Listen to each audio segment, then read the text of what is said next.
Hello friends, welcome to life advisor. आप सभी का स्वागत है हमारे चैनल पे। आप देखना शुरू कर चुके हैं बैंक निफ्टी के एनालिसिस। जो लोग चैनल से नहीं जुड़ रहे हैं उन्हें बता दें हम क्या डिस्कशन करने वाले हैं। हम डिस्कस करेंगे बैंक निफ्टी के आज का ट्रेंड, बैंक निफ्टी में आने वाले दिन का ट्रेंड, साथ ही डिस्कस करेंगे बैंक निफ्टी के पूरे 12 स्टॉक का trend with target and stop losses. तो आशा करता हूँ वीडियो आपको जरूर पसंद आएगी। पसंद आए तो लाइक करना ना भूलें। अगर आपने अभी तक चैनल सब्सक्राइब नहीं किया है तो तुरंत कर दीजिए, साथ ही बेल आइकन दबाइए ताकि टाइमली अपडेट्स आपको मिलती रहे। तो आज है शनिवार का दिन, 12 दिसंबर का दिन, और हम बात करेंगे 11 दिसंबर यानी फ्राइडे को मार्केट कैसा रहा था और सोमवार यानी 14 दिसंबर को मार्केट कैसा रहने वाला है। तो अगर बात करें बैंक निफ्टी की, तो मैंने लास्ट डे वीडियो अपलोड नहीं कर पाया था, और लेकिन मैंने आपको अपडेट किया था कि जो रेंज है बैंक निफ्टी की वो एकदम साइडवेज रहने वाली है और एक 30,300 से लेकर 30,800 की रेंज रहने वाली है। मैक्सिमम अपसाइड जो हमको देखने के लिए मिल सकता है वो 31,000 का, और 30,000 पे बहुत ही स्ट्रॉन्ग सपोर्ट है, ये मैंने आपको क्लियरली बताया था। और चलते हैं, देखते हैं कि मार्केट किस तरह से ट्रेंड करते हुए नजर आया है। तो बैंक निफ्टी की अगर बात करें तो 30,550 पे बैंक निफ्टी ओपन होते हुए दिखाई दिया। 30,811 का इसने हाई बनाया, लो बनाया 30,328 का, और क्लोज हुआ है 30,604 पे। तो हाई और लो आप देख सकते हैं एग्जैक्टली वहीं पे है जहां पे हमने रेंज डिस्कस करी थी 30,300 से लेकर 30,800 की। और साथ में मैंने कहा था कि एक फ्लैट ट्रेंड देखने मिलेगा, तो वो क्लियरली आप देख सकते हो कि मार्केट जहां खुला था लगभग वहीं पे क्लोज होते हुए नजर आया। डिस्पाइट अपसाइड और डाउनसाइड दोनों देखने के लिए मिली, और एक यहाँ पे स्पिंडल बनते हुए नजर आ रहा है और क्लियरली इंडिसाइसिवनेस का सिग्नल हमको यहाँ पे दे रहा है। तो जो हमने डिस्कशन किया वैसे ही मार्केट चलते हुए दिखाई दे रहा है।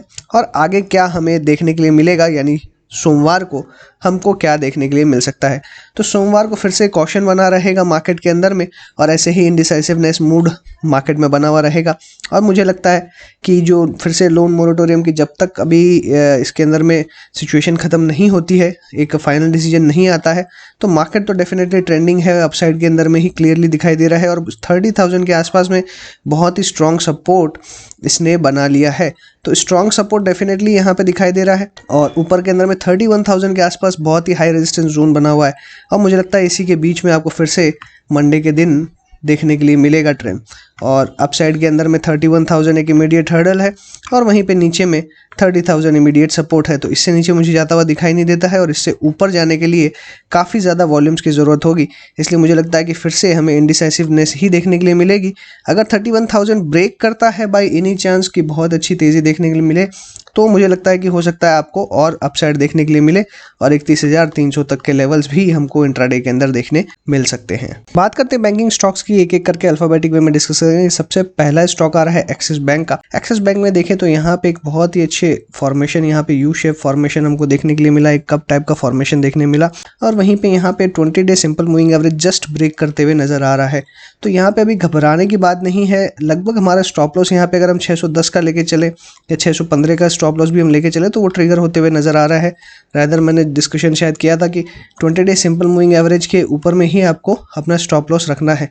तो एग्जैक्टली अगर देखें तो ट्रिगर होते हुए दिखाई दिया है, बट मुझे ऐसा लग रहा है क्योंकि वॉल्यूम्स यहाँ पे नहीं है तो फर्दर गिरावट नहीं होगी, और सपोर्ट अवेलेबल है 613-14 के आसपास में, तो यहाँ से तुरंत रिवर्स हो सकता है। इसलिए थोड़ा सा यहाँ पे मुझे लगता है कि एक फॉल्स क्यू हमको मिला है, और अगर ये इमीडिएटली फिर से गिरावट नहीं दिखाता है तो यहाँ पे एकदम क्लियरली आपको फिर से अपसाइड देखने मिलेगी। लेकिन अगर यहाँ से गिराता है और आपको अगर 600 ब्रेक करते हुए नजर आए तो यहाँ पे आपको दो पैटर्न देखने मिलेंगे। एक डबल टॉप देखने मिलेगा, और क्लियरली एक अच्छा ब्रेकडाउन देखने मिल सकता है जो भारी गिरावट के संकेत दे रहा है। 560 तक के टारगेट देखने के लिए मिल सकते हैं सेल साइड के अंदर में।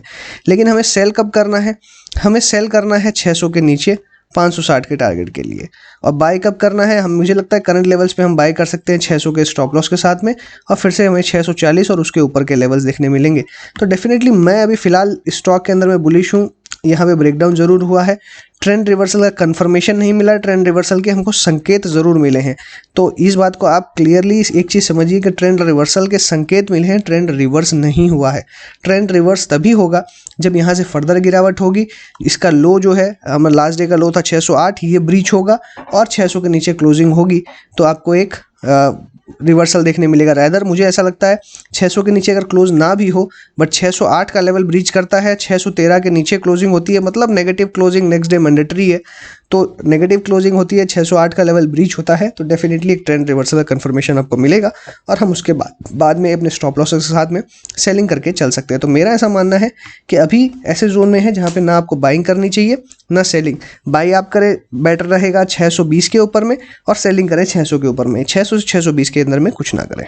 अगला स्टॉक है बंधन बैंक का। बंधन बैंक में हमने 450 तक के टारगेट्स डिस्कस किए थे और यहाँ पे 430 का आपको हाई बनते हुए दिखाई दे रहा है। 423 पे क्लोजिंग देखने मिल रही है, वॉल्यूम्स भी काफ़ी अच्छी दिखाई दे रही है।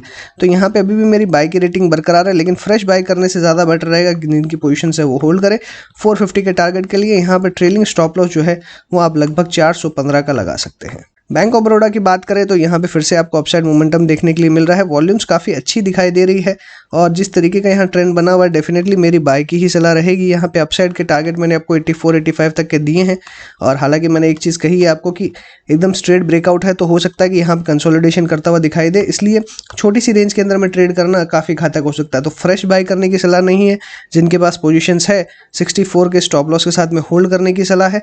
फ्रेश पोजीशंस के लिए मुझे लगता है 68 के ऊपर में आप बाय करेंगे तो ज़्यादा कंफर्टेबल रहेगा।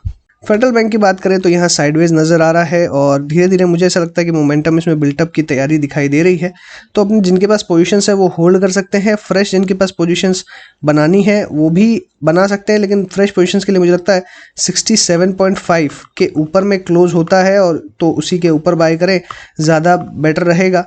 और इंट्राडे में अगर बहुत ज़्यादा तेज़ी आती है तो मुझे लगता है कि थोड़ा सा आपको अवॉइड करना चाहिए और क्लोजिंग बेसिस पे ही डिसाइड करना बेहतर रहेगा। HDFC बैंक के अंदर में जैसा मैंने डिस्कशन आपसे किया था कि साइडवेज ही रहता हुआ नज़र आ रहा है, कुछ बहुत ज़्यादा मेजर क्यूज नहीं मिल रहे हैं और यहाँ पे वॉल्यूम्स भी कुछ खास दिखाई नहीं दे रही है। तो मुझे लगता है कि एक छोटे से रेंज में ये रहेगा, यहाँ कंसोलिडेशन करने के बाद ही एक डिसाइसिव मूव इसके अंदर में आएगा। 20 डे सिंपल मूविंग एवरेज को बेस बना के चलें और यहाँ पे मुझे लगता है 1360 का जो लेवल है ये अगर ब्रीच होता है तो फिर से गिरावट थोड़ी सी गहरा सकती है, 1300 और 1250 तक के लेवल देखने मिल सकते हैं। बट जब तक 1360 के ऊपर में है शॉर्ट्स अटेम्प्ट ना करें और मुझे लगता है 1400 के ऊपर निकलेगा तो फिर से थोड़ी बहुत तेज़ी हो सकती है, लेकिन वो भी कैप्ड रहेगी 1450 1460 के लिए। एक फ्रेश बड़ी मूव आएगी 1460 के बाद में, यानी जो इसका हाई है उसके बाद में। ICICI बैंक के अंदर में एक फ्रेश मूव आते हुए दिखाई दे रही है, वॉल्यूम्स ठीक ठाक दिखाई दे रही थी, हालांकि अगर लास्ट कुछ दिनों के वॉल्यूम पैटर्न को देखें तो गिरावट के साथ ही दिखाई दे रही है और वो साइडवेज ही चलते हुए नज़र आ रहा है। तो मेरा ऐसा मानना है कि जो कल लास्ट डे जो तेज़ी हुई है ये सस्टेनेबल दिखाई देती है। 550 का जो मेरा टारगेट है ये इंटैक्ट है, 550 के टारगेट के लिए करंट लेवल्स पे होल्ड करें और यहाँ पे 500 रुपये का स्टॉप लॉस लगाएं। फ्रेश बाइंग भी कर सकते हैं, जिनके पास पोजीशन है तो होल्ड कर सकते हैं। IDFC के अंदर में 38 के ऊपर में बाय करने की सलाह थी और 37 का स्टॉप लॉस रखने की मेरी सलाह है। 37 या 36 का रायदा रखें क्योंकि यहाँ टारगेट्स आपको और बड़े मिलेंगे 42-45 तक के, इसलिए मेरी राय रहेगी 36 के स्टॉप लॉस के साथ में 38 के ऊपर में बाय करके बने रहें जिन्होंने बाय किया है, और 36 का स्टॉप लॉस लगाएं वही बेटर रहेगा। इंडसइंड बैंक में साइडवेज चलते हुए नज़र आ रहा है स्टॉक्स, वॉल्यूम्स आप देखेंगे तो काफ़ी डीपली गिरते हुए नज़र आ रही है, तो बहुत ज़्यादा वॉल्यूम में गिरावट है, इसलिए इस स्टॉक में आप देखेंगे कि बहुत डोजीज बन रही हैं, बहुत इंडिसाइसिवनेस इस स्टॉक के अंदर दिखाई देती है। तो डेफिनेटली जिस तरह का रनअप रहा है नीचे के लेवल से, ऑलमोस्ट इस स्टॉक 2x से भी ज़्यादा दिखाई दे रहा है, तो मुझे लगता है यहाँ इंडिसाइसिवनेस ज़रूरी है और जब तक एक फ्रेश मोमेंटम इसमें नहीं निकलता तब तक इसमें फ्रेश बाइंग नहीं आएगी। लेकिन जो 1000 तक के टारगेट है और एक हमें ट्रेलिंग स्टॉप लॉस लगाना है 900 का, 900 के नीचे जाएगा तो हम एग्जिट कर लेंगे, क्लियर है। सेल नहीं करना है, ये भी एक क्लियर बात है, जब तक एक सेल के सिग्नल नहीं आते तब तक नहीं करना है, लेकिन लॉन्ग पोजीशन 900 के नीचे अनवाइंड करनी है, फ्रेश पोजीशन नहीं बनानी है, एग्जिस्टिंग पोजीशन 1000 के टारगेट के लिए चेज करनी है। कोटक महिंद्रा बैंक में मैंने बाई की सलाह दी थी आपको, करंटली भी एकदम बाई मोमेंटम में ही है, लेकिन फिलहाल अब फ्रेश बाइंग की सलाह नहीं है।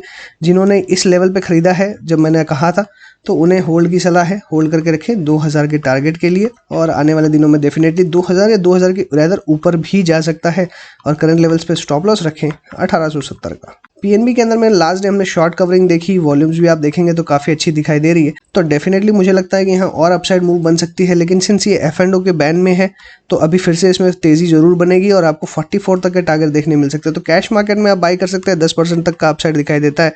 स्टॉप लॉस की बात करूँ तो स्टॉप लॉस अराउंड 38 तक का दिखाई दे रहा है, हालांकि 38 के नीचे मेरे जाने की कोई गुंजाइश दिखाई नहीं दे रही। लास्ट डे भी हमने डिस्कशन किया कि 38 के नीचे नहीं गया, ये बहुत अच्छी बात है, इसे 38 के स्टॉप लॉस के साथ में करंट लेवल्स भी बाय कर सकते हैं 44 और 44 के ऊपर के टारगेट्स के लिए। RBL बैंक लास्ट 2-3 दिन से साइडवेज चलते हुए नजर आ रहा है और यहाँ पे आपको लगभग ग्रेवस्टोन डोजीज टाइप की कैंडल्स बनती हुई नजर आ रही है।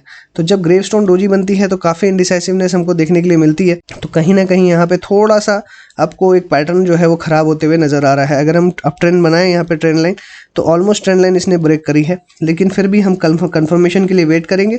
230 का स्टॉप लॉस रखेंगे। 230 के स्टॉप लॉस के साथ में ऊपर में 260 से लेकर 280 तक के टारगेट्स के लिए चेज करने की कोशिश करेंगे। 230 के नीचे जाता है क्लोजिंग बेसिस पे तो एग्जिट करने की ही सलाह रहेगी। SBI के अंदर में तेज़ी बरकरार है और यहाँ पे हमने डिस्कशन किया 280 300 तक के लेवल्स के लिए, रैदर ऊपर में 330 तक भी ये स्टॉक जा सकता है। लेकिन फिलहाल मेरी इसके अंदर में बहुत ज़्यादा बुलिशनेस नहीं है और ये स्टॉक काफ़ी स्लो चलता है। वॉल्यूम्स भी काफ़ी यहाँ पे आप देखेंगे कि ड्रॉप होते हुए नजर आ रही है। तो एक साइडवेज रह सकता है स्टॉक और बहुत ज़्यादा तेज़ी के साथ बढ़ते हुए नजर ना आए, इसलिए अपनी पोजीशंस को बिल्कुल एकदम स्टॉप लॉस के साथ में मेंटेन करें। करंट लेवल्स पे अगर कोई बाय करता है, फ्रेश अगर लॉन्ग्स करता है, तो उसे 268 का स्टॉप लॉस रखना चाहिए। और जिनके काफ़ी नीचे के लेवल्स पे लिए हुए हैं, तो मुझे लगता है 255 का स्टॉप लॉस आप रखेंगे तो ज़्यादा बेहतर रहेगा। और ऊपर में टारगेट्स आपको 300 से लेकर 330 तक के देखने मिल सकते हैं। सो इसी के साथ मैं अपनी बात को मैं वाइंड अप करूंगा। अगर आपको अच्छा लगा हो तो लाइक कीजिएगा, दोस्तों के साथ शेयर कीजिए, कमेंट बॉक्स में व्यूज लिखना ना भूलें। चैनल सब्सक्राइब ना किया हो तो तुरंत कर दीजिए। टेलीग्राम चैनल ज्वाइन नहीं किया तो डिस्क्रिप्शन बॉक्स में लिंक दी, वहां से आप ज्वाइन कर सकते हैं। So thanks for watching again. Happy trading and investing.